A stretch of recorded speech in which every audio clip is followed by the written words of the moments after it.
Consider it pure joy, my brothers and sisters, whenever you face trials of many kinds, because you know that the testing of your faith produces perseverance. Let perseverance finish its work so that you may be mature and complete, not lacking anything. If any of you lacks wisdom, you should ask God, who gives generously to all without finding fault, and it will be given to you. But when you ask, you must believe and not doubt, because the one who doubts is like a wave of the sea, blown and tossed by the wind. That person should not expect to receive anything from God.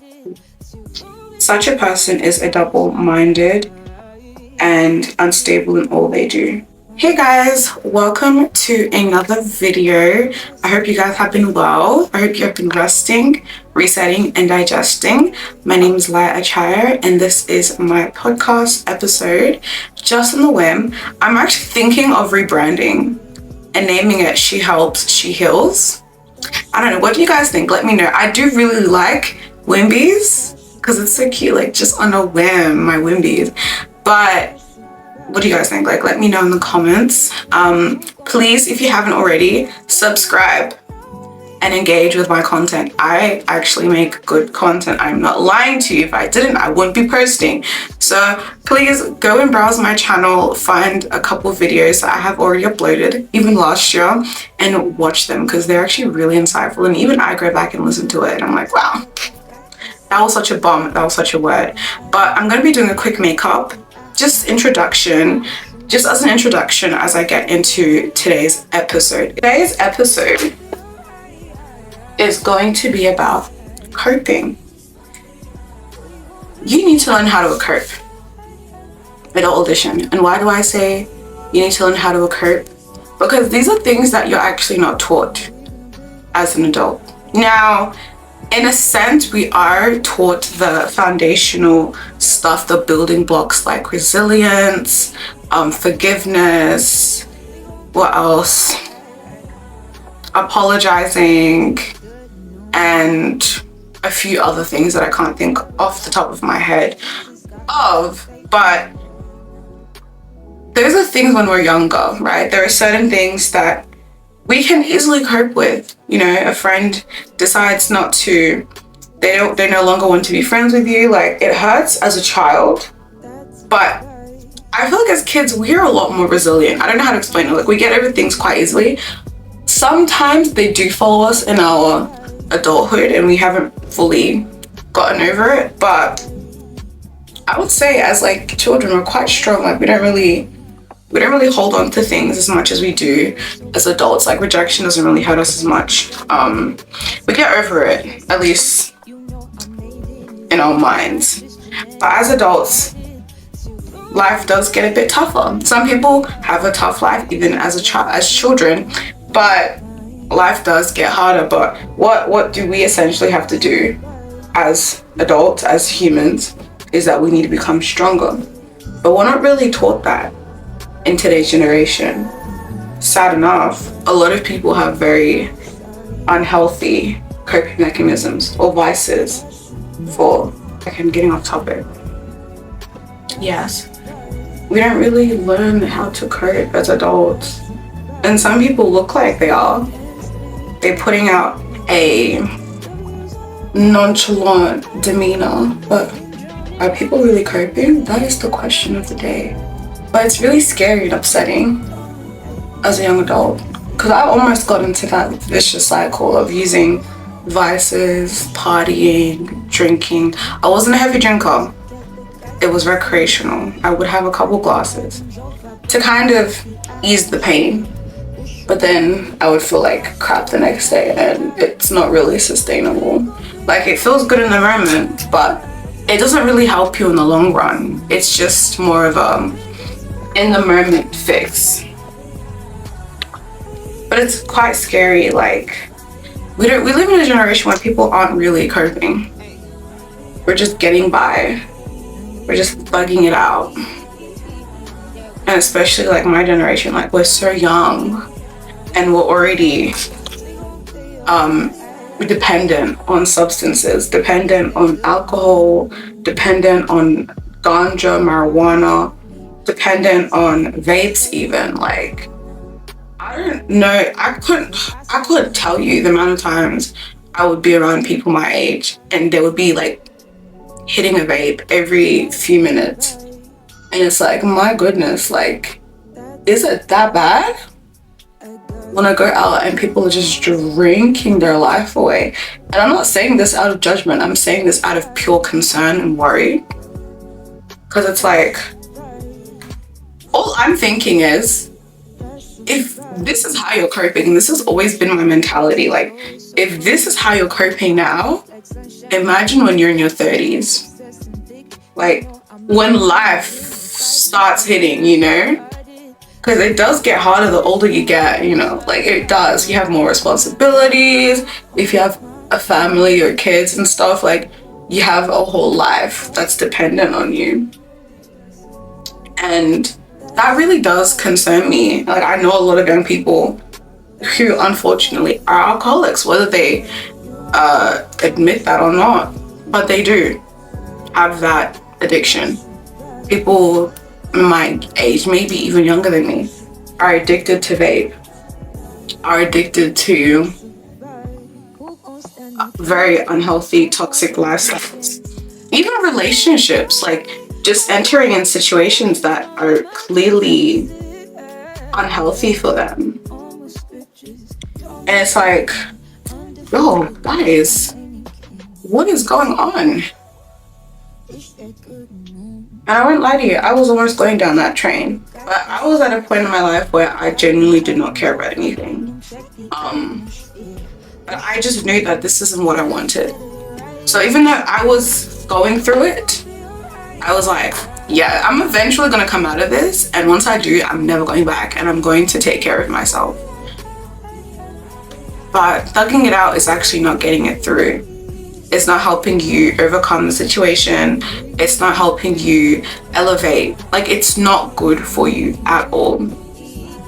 And being nonchalant or pretending like you don't care, or like you being nonchalant, isn't actually you being above the situation.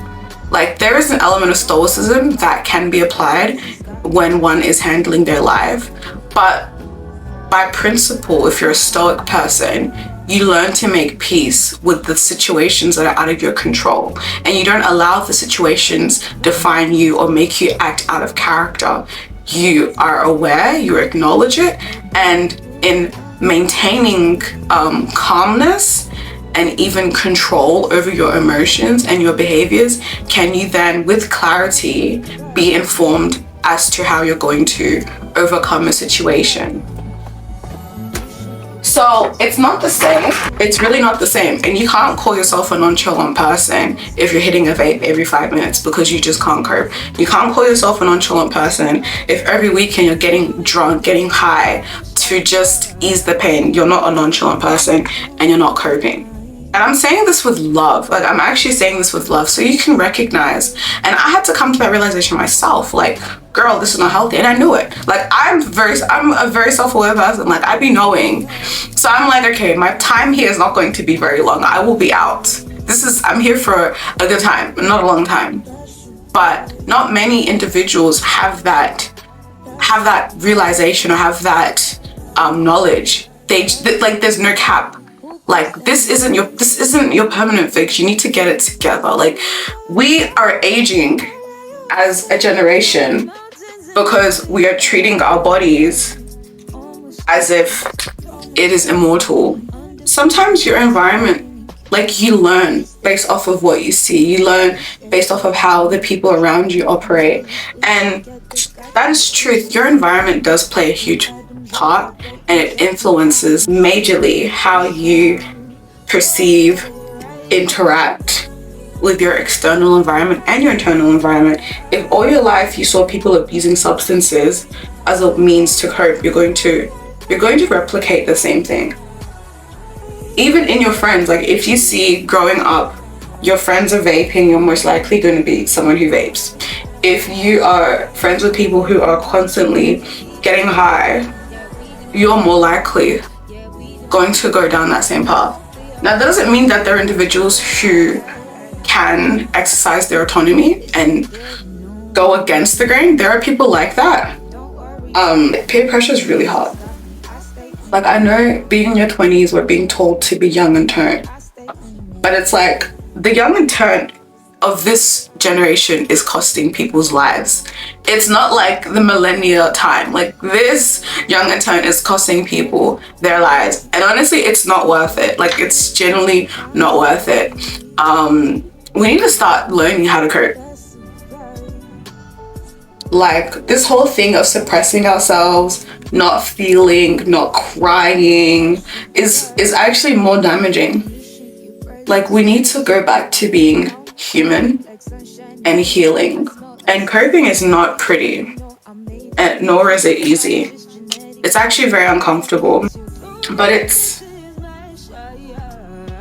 going to reap far greater results, far greater health benefits, and you live longer. A lot of us, I'm gonna say a lot of us, just so I can speak generally, but a lot of us don't know how to sit in our own presence. We don't know how to sit with ourselves. We don't know how to confront ourselves. We don't know how to introspect. And when I say introspect, I mean go within and reflect. We're too busy chatting up with whoever all day, every day. In good seasons and bad seasons, we're just constantly being stimulated by so many different things that we actually can't sit with ourselves. You wake up in the morning, you're already on your phone. And that's not a bad thing. But it's like, at what point in time do you have to actually sit and assess where you are in your life, where your emotions are, how you're feeling? Are you up? Are you down? Some people don't know actually where they're sitting on the spectrum of emotions, their mental health. It's just discombobulated. They're just outliers somewhere on the graph with no definitive location, just everywhere but where they need to be. You need to sit with yourself. You need to actually spend time with yourself. And I don't journal a lot, but I do sit and ask myself questions. And honestly, it's helped me be where I am today. It's painful. I won't lie to you. It's actually very painful to have to confront things within yourself. And I do a lot of that in prayer. I talk to God. I read the Bible. I'm in my word. I talk to people. Well, I have people in the faith, because we're all essentially on the same journey. We're just sober and just going through life dry, you know? No vices, nothing. It's just thoughts and prayers. That's really all you can go. But it's so helpful. It's so helpful. It's so healthy. It's so healing to know that you're not only doing it, like you're not doing it alone. You have people who are also rooting for you, rooting for your healing, rooting for your sanity. Like, you're not alone.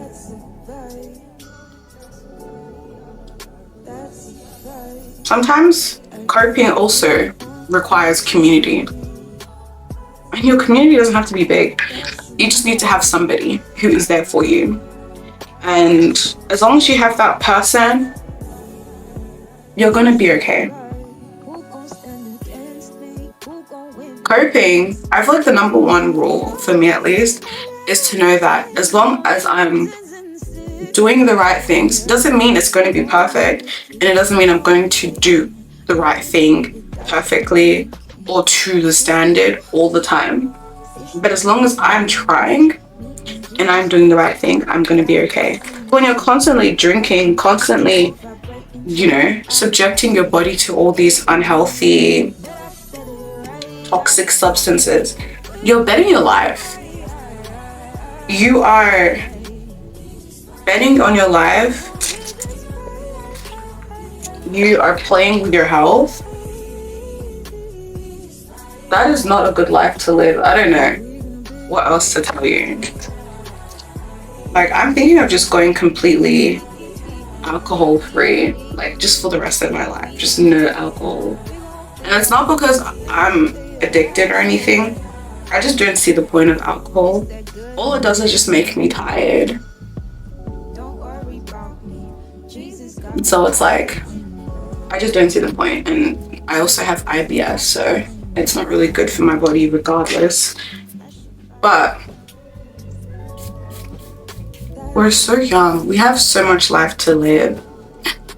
And if you're somebody at a point where you feel like you're at your wit's end, I just want to tell you that if you've woken up this morning, like, there's still so much life set out for you. And God has a plan for you. But in order for you to get to a place where you have even the slightest amount of clarity in that, you need to be in communion with Him and have a relationship with God and essentially give your life to Jesus and then walk with Him. And as you continue to walk with Him, your plans, His plans for you, even the plans that you have for yourself, if it aligns with His will become clearer. Your hope, your desire, your will to live will increase because you will start to feel your purpose in Him. And in that, you will have motivation to want to wake up every day. I know my purpose, and every single day, slowly but surely, I'm walking in that purpose and I'm serving Him where I feel called to. But all those things are not going to be found in a bottle. It's not going to be found in a vape. It's not even going to be found in your sneaky link or your side man or your side girl. It's not going to be found there. It's not going to be found in that very unhealthy relationship. It's not going to be found when you're constantly distracting yourself with things. It's actually in your relationship with Him and in your quiet time, in your prayers, in your devotion, and even in your community. You'll be able to find, understand, and know more of who God wants you to be and how He wants you to be in the world and how you're going to influence and make impressions on people. And it may not be a large amount of people, but you first have to learn to cope and be human. One of the things I struggled with in my childhood, I did not even know was a huge thing, or it was even like a really bad, unhealthy thing. Let me go get my Charlotte Tilbury. Was maladaptive daydreaming. I was a chronic maladaptive daydreamer. And what that means is that I would create scenarios in my head so vivid that I would almost, it's not as spiritual as I'm saying it, it's just the mind can do crazy things, phenomenal things. But I would daydream so vividly that I would almost be out of the world, out of this world and in my mind. Like, I could create a scenario, a life in my head and live there and be there all day. And I would do that. I did that for a lot of my time. That's how I coped. I would live in my head because I did not like the life that was my reality. So I would be in my mind. And I remember I did not like where I was in my life earlier this year. I had basically just like renounced like living for the world and stuff. And I was like, okay, God, like, I'm gonna start, I'm gonna really live for you. But even though I did that, I hadn't fully committed everything to Him. Like, I had not fully committed my mind to Him. I was still living in my head. And because it was the safest place. Like, you can create whatever reality you want in your mind and live there. Basically, I was just living a delusion. Like, I looked like I was living a normal life here, but I just lived in my mind 24/7. And I just remember I was like praying to God, and He was like basically showing me signs. But He was like, I can't help you on earth if you're up there. Like, if you're up in whatever universe, multiverse, other reality that you've created. I can't help you here if you're up there. And that clocked me so good. I was like, Jesus. Oh God, you got me good. And so I was like, okay, if I don't like the life I'm living right now, I need to stop living it in a whole different world. I need to be here so God can actually help me. And this also coincides with where you might be also here. Like, you can't be helped if you're not positioned to be helped. And I mean, even with yourself, like, you need to actually allow yourself, set yourself, position yourself in a way that change can actually be implemented or established. You're not going to be able to live the life you want if you're vicariously living it through other people, if you are jealous of other people's lives, if you're monitoring other people's lives, if you're everywhere else but where you should be. And that was a really defining moment for me.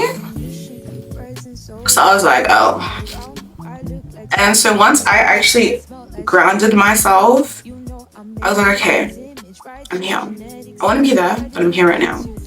What changes need to be done?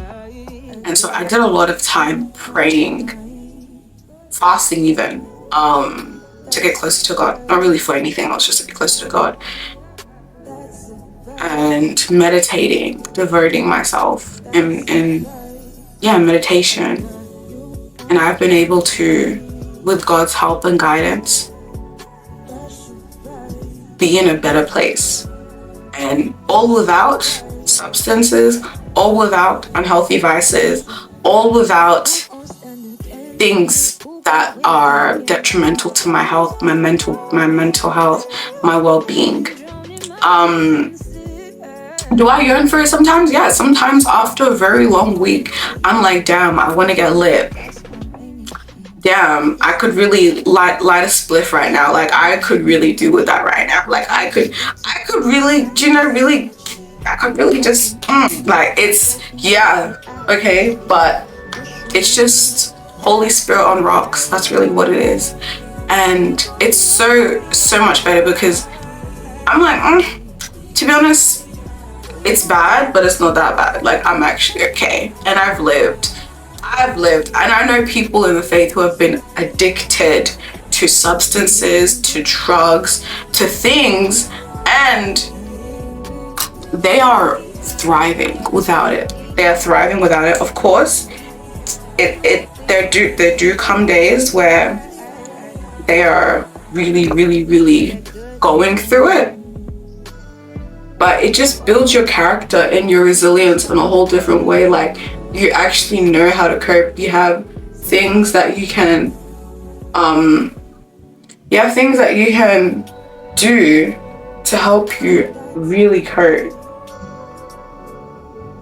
That even makes you stronger as a person. And that's the whole point.